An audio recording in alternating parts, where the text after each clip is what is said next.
Moi je m'appelle Benoît, je viens ici au Pot Albert depuis un certain temps, quelques mois, pas encore un an. Je viens partager les idées de la permaculture. Permaculture, c'est la culture permanente. Et il y a un milieu dans nos régions qui est en permaculture naturellement, c'est la forêt.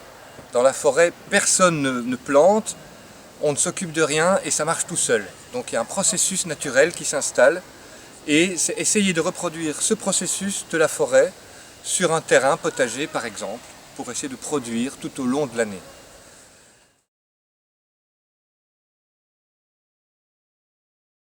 Donc ici on va utiliser des outils de la permaculture comme le paillage pour éviter d'arroser par exemple, comme essayer de faire pousser naturellement, c'est-à-dire de faire regrainer les plantes elles-mêmes directement quand c'est la saison, par exemple l'automne, les graines tombent par terre et quand c'est le début de saison, on va dire au printemps, voir ce qui pousse déjà naturellement et essayer de garder déjà tout ce qui va sortir de terre sans qu'on produise le moindre travail.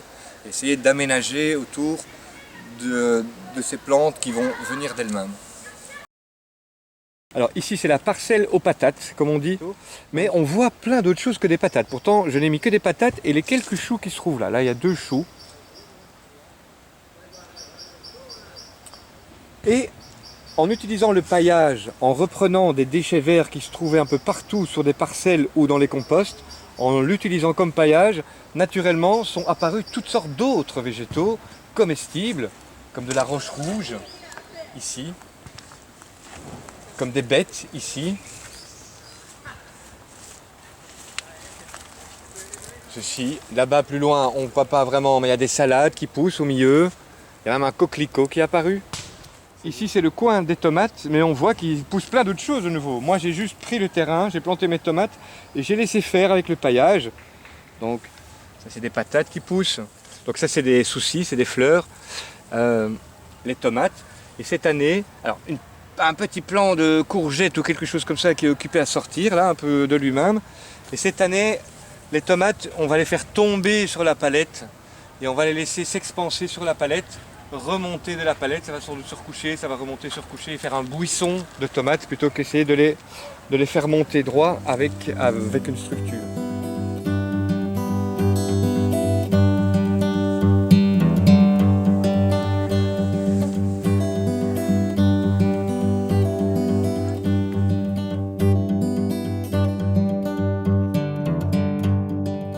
Alors les outils de la permaculture qu'on utilise ici, c'est évidemment le paillage qui est un grand classique de la permaculture, c'est-à-dire pas de terre à nu.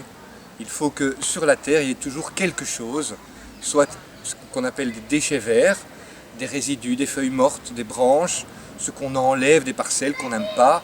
Par exemple ici, quand on creuse, on voit qu'il y a beaucoup de matière qui se trouve en dessous, la terre est assez meuble, il y a des bouts de bois, de l'herbe coupée, des bouts de végétaux fanés. Tout ça fait partie du paillage. On peut remarquer d'ailleurs que la terre est humide, j'ai encore jamais ici arrosé. Alors ici c'est une parcelle qui n'a pas beaucoup été travaillée cette année. On voit les endroits qui n'ont pas été paillés. La terre est devenue très sèche, très poudreuse. Il n'y a plus grand chose là-dedans, pas de champignons, pas d'insectes, pas de vers de terre. Une terre à nu, il faut bien se dire que toute l'humidité va sortir. Et en quittant ce sol, elle va emporter avec elle, entre autres, un gaz qui s'appelle l'azote et qui est nécessaire à la croissance des légumes, mais des végétaux en général. Et donc, lorsque la terre s'assèche, elle s'appauvrit en azote. Et donc ce paillage permet de garder l'humidité et de garder aussi l'azote en terre, ce qui nous permet de ne pas rajouter des engrais azotés, issus de la pétrochimie d'ailleurs. Donc on essaye d'éviter ce passage-là, de profiter de la pluie, parce que c'est la pluie essentiellement qui apporte l'azote dans la terre. Si on garde bien l'eau, on garde l'azote. Après, il va falloir rajouter autre chose que l'azote, bien sûr. Pour qu'une plante grandisse, il lui faut de l'azote et il faut du carbone. Et le carbone, il se trouve dans les plantes qui ont séché, qui ont perdu leur eau, et donc qui ont perdu l'azote. Il va rester la structure sous forme de chaîne carbonée.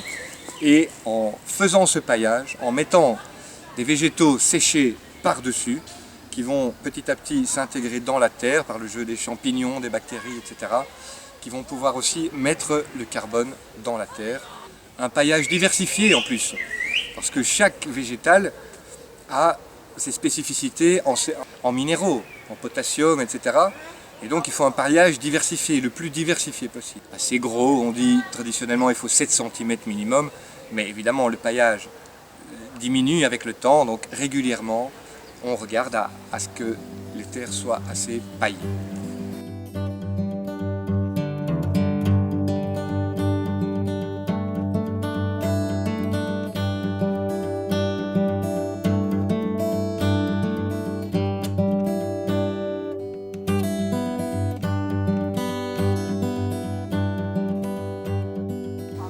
Alors une autre ressource qui se trouve dans la nature, c'est la vie dans le sol.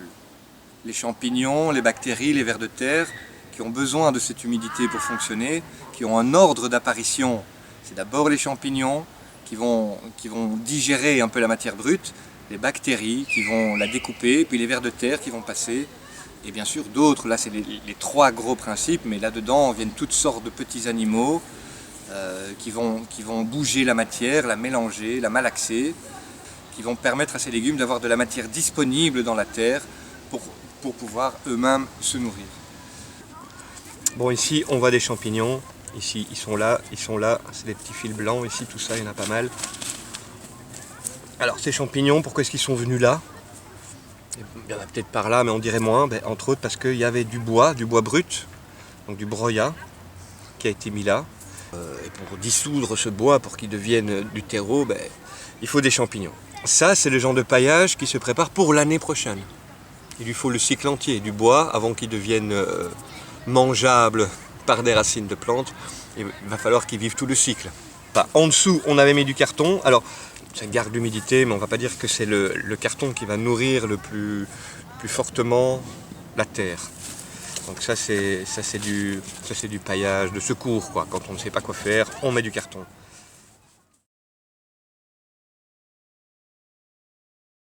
Il y a aussi le rôle des animaux. Mais le rôle des poules par exemple, ou des oiseaux, etc.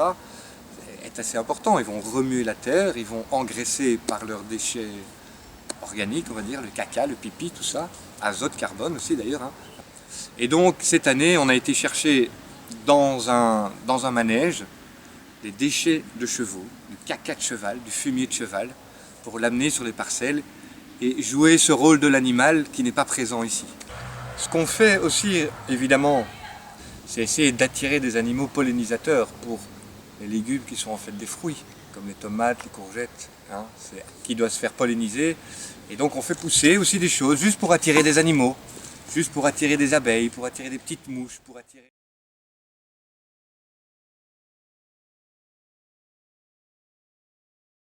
Dans une production conventionnelle, le début de saison est au printemps, c'est là qu'on plante, etc. Tandis que dans la nature, le début de saison, c'est en automne, c'est là que les graines tombent par terre. Alors, la manière dont moi je vois la permaculture, c'est entre autres, tous les actes que je pose cette année-ci ne seront productifs que l'année prochaine, puisqu'il va falloir attendre que la paille que je mets, les déchets, l'herbe coupée, tout ce qui va pousser et que je vais laisser dessus, il lui faut le temps, bien sûr, qu'elle s'intègre dans la terre, qu'elle se transforme par la vie, voilà, des champignons, des microbes et tout ça, jusqu'à ce qu'elle redevienne disponible pour les végétaux. C'est ça le cycle d'un an. En hiver, les choses tombent par terre, les feuilles mortes, les branches, les végétaux fanent. Puis au printemps, les légumes ou les végétaux profitent de la réserve de l'année précédente pour sortir de terre. Puis vient l'été où vient les fruits. Puis vient l'automne, donc, où tout tombe par terre, et puis vient l'hiver. Et donc tout le cycle, c'est ça. Il faut mettre au sol, attendre que tout ça se composte, rentre dans la terre, et après on peut planter dedans. Donc j'ai plutôt tendance, moi, à ne pas faire des composts extérieurs aux parcelles, d'utiliser la parcelle comme un compost permanent. Dans une parcelle en permaculture, rien ne sort, et normalement rien ne rentre. Si elle est en équilibre, tout ce qui va pousser va être soit mangé, soit va servir de déchets verts pour l'année suivante. Je ne fais pas de compost extérieur aux parcelles, j'utilise tous ces déchets verts pour faire le paillage et au cours de l'année si nécessaire, ou au cours des années, le bouger dans la parcelle pour aller nourrir les différents endroits nécessaires où j'ai envie de planter.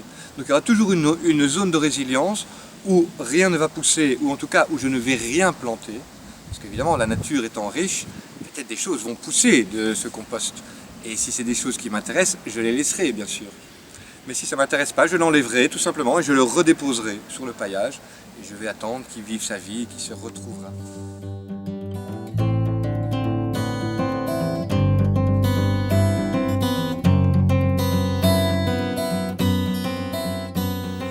Bon alors, on est dans une époque où le cycle de l'eau est occupé à changer. C'est-à-dire qu'il y a des périodes où il y a moins d'eau qui tombe et des périodes où il y a plus d'eau qui tombe. Et cette différence, il va falloir que nos légumes et nos plantes s'y adaptent. Plutôt que de vouloir compenser la pluie et arroser beaucoup en période de sécheresse, ce serait mieux de préparer les plantes et les légumes à vivre ce moment de sécheresse de manière plus sereine. Ça veut dire entre autres les planter avant la période de sécheresse et leur permettre d'avoir des racines qui vont partir en profondeur et aller rechercher les ressources de l'eau qui se trouvent quand même au fond de la terre. Par exemple, plutôt que d'arroser tout le temps au même endroit près du pied de la plante, on peut arroser plus loin, ce qui va demander aux racines de s'agrandir. C'est aussi de fonctionner avec des zones humides plutôt que d'arroser chaque légume. Et un bon paillage, toujours la même chose, le paillage pour garder l'eau, pour éviter l'évaporation et permettre aux plantes de pouvoir utiliser cette eau le plus longtemps possible. Et déjà, la permaculture, que ce soit par le paillage, que ce soit par la vie qu'il y a dans le sol, elle va garder une résilience, si on peut dire. Ça veut dire que les vers de terre, voilà un bête exemple, ils vont creuser des galeries et quand il pleut, l'eau va percoler par les galeries et rentrer profondément dans la terre. Tous les petits insectes qui vont faire ça vont permettre à l'humidité de rentrer plus profondément. Le fait que ce soit paillé, la terre du dessus ne devient pas dure et donc l'eau peut rentrer dans la terre plutôt que glisser sur la terre, couler sur la terre et aller ailleurs. Il y a d'autres petits trucs, mettre des pierres, 10, 15, 20 cm enfouies dans le sol, ce qui permet par-dessous que les plantes viennent mettre leurs racines et venir récolter l'humidité qui va se condenser sur la pierre froide par exemple.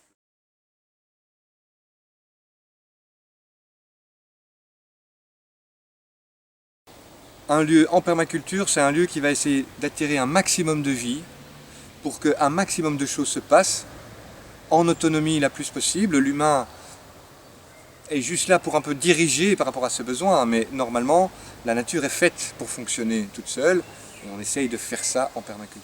Donc, la permaculture, c'est un système complet, avec des végétaux, des zones de résilience, des animaux, et une rotation, une certaine rotation de toutes ces zones, là où c'est possible. Et donc, on va essayer d'utiliser certains outils dans ce potager, ici, sur les parcelles dont je vais m'occuper avec les personnes intéressées. Essayer de reproduire ces cycles naturels du mieux qu'on peut sur les parcelles qu'on a avec les objets de la nature qu'on a ici à notre disposition.